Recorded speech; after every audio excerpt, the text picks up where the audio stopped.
On to this weekend's game. Doesn't get any more challenging and tougher in terms of facing a high-flying Sheffield side that just had a narrow defeat against Halifax at the start of the season. How's your preparations going for this game?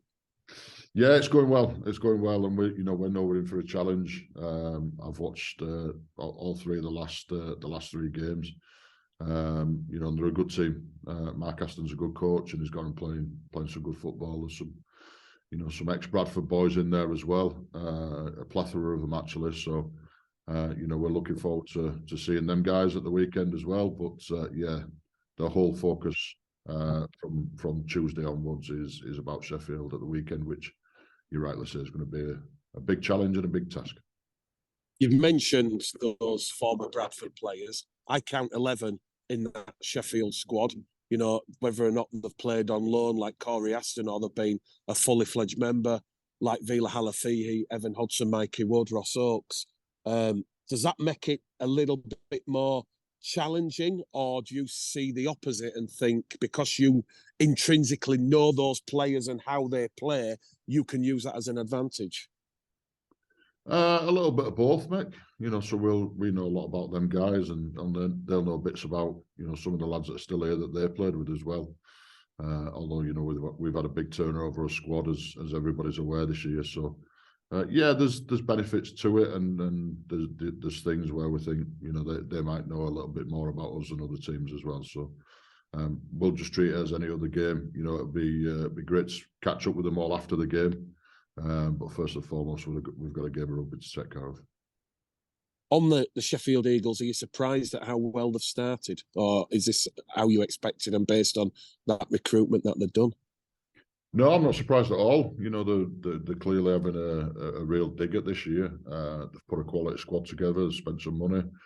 Mark's got, I think he's got 33, 34 players within his squad to pick from. So, full credit to him and the Sheffield club for being able to do that. And we know, as I say, it'll be a challenge on Saturday. On Sunday.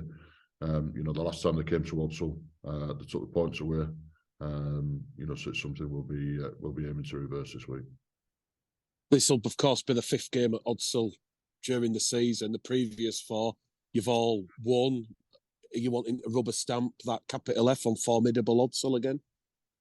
It's never been formidable Odsal for me. It's just been that we needed to be better for our fans.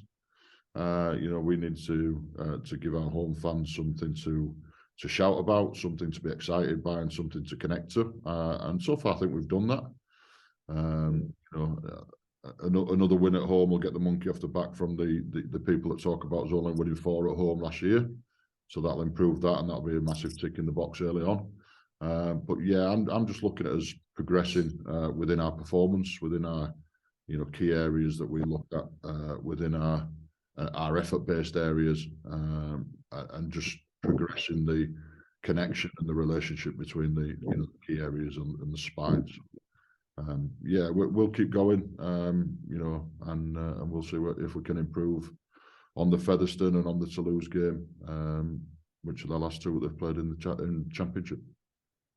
On the pitch, Mark, have you seen the current state of it? Obviously, after Sunday's game, it was feeling a little bit, sorry for itself, Old Lady Odsal, with the melting snow and the sludge, as a couple of players I spoke to after the game called it.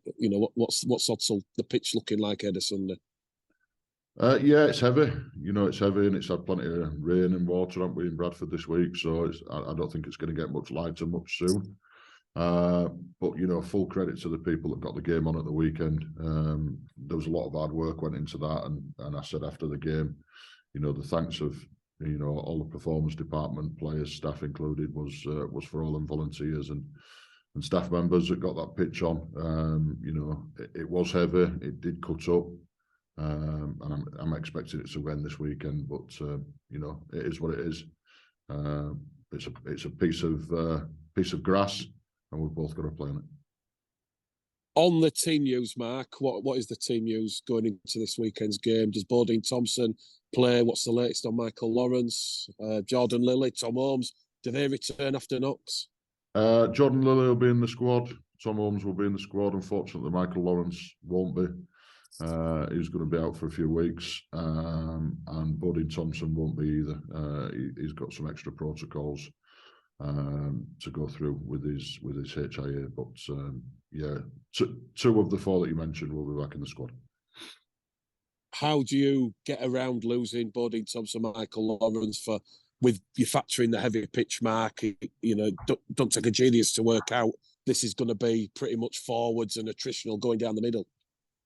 Yeah, so we've also copped a ban for George Roby, which kicks in this week as well. So George will miss the game this weekend. So you know, we're going to lean on our relationship with Leeds Rhinos, and there'll be four, potentially 3 or 4 players joining us from Leeds.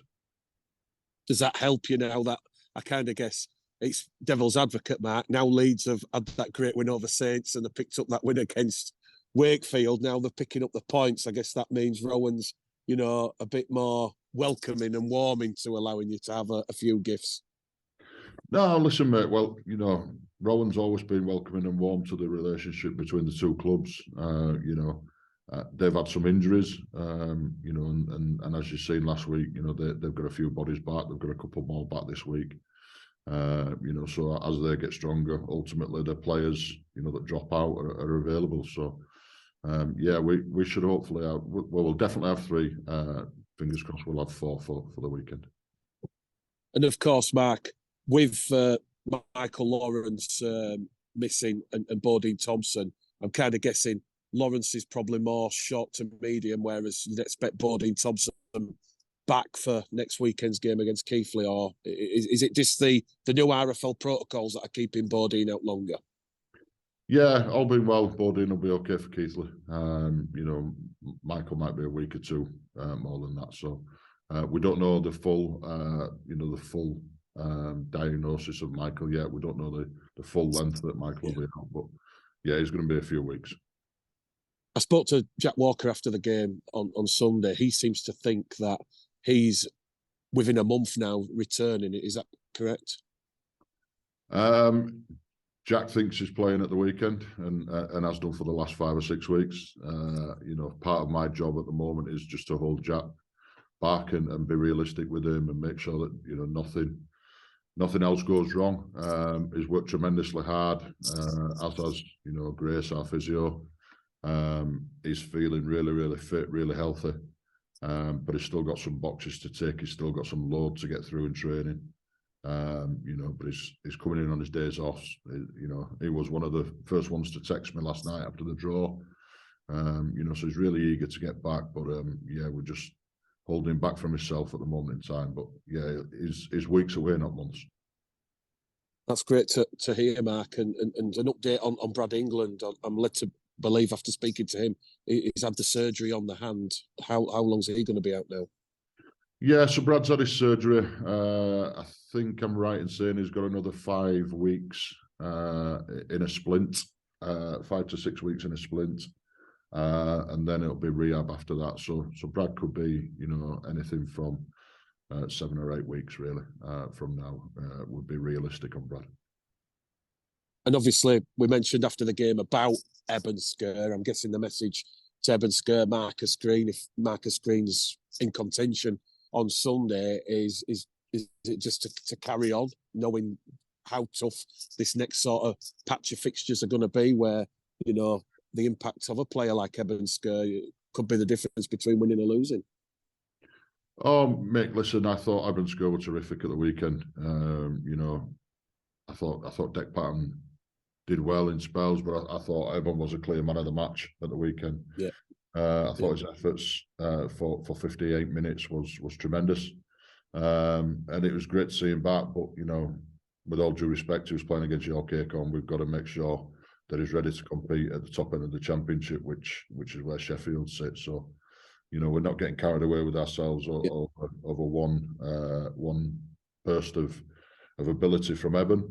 We know what Eben can do within a rugby league game with a Bradford Bull shirt on, and, you know, we saw some of it at the weekend. He's got some areas he needs to be better at as well, but we'll keep working hard with Eben, and, you know, it's great to have him back and available for selection.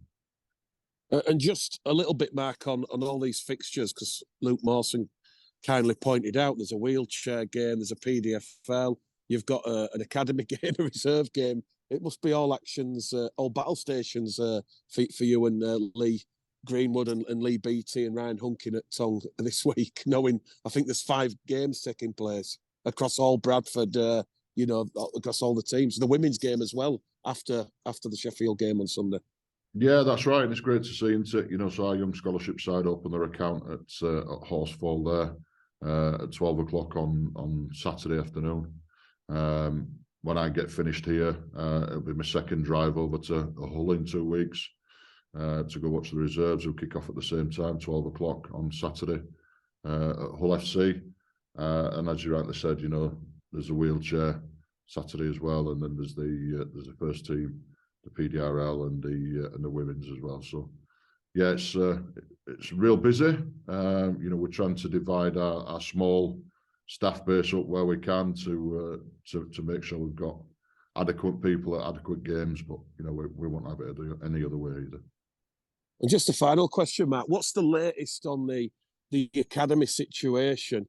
Have you got a date? Have the RFL said anything when there's going to be either touch wood or thumbs up, regarding Bradford retaining that elite academy status? Because I was led to believe it was going to be sort of end of March, April time when they do the review, and obviously an announcement in May. That's a little bit early, Mick. So there's a full audit at the back end of April. Back end of April. Yeah, back end of April, beginning of May.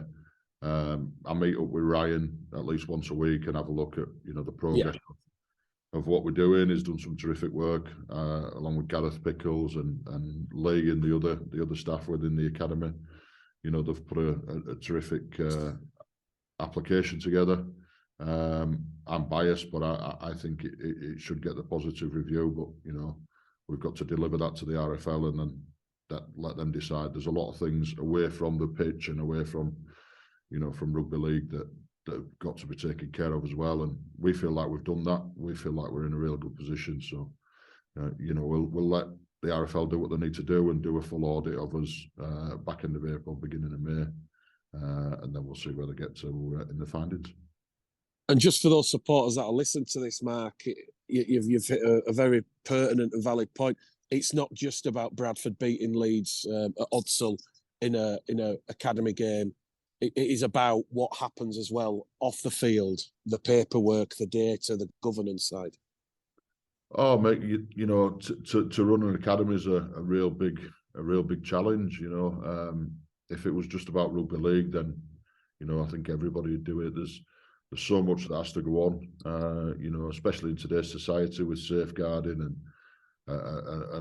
data and all sorts of different things. So yeah, it's far more than just playing 20 games a year or whatever it is between the two teams. So there's a lot to work through. There's a lot to ongoing, that'll be ongoing for years, and there's a lot to develop from that. So the foundations are in place now, and we feel that we can progress them to the levels that we need to do to get this academy back to where it needs to be.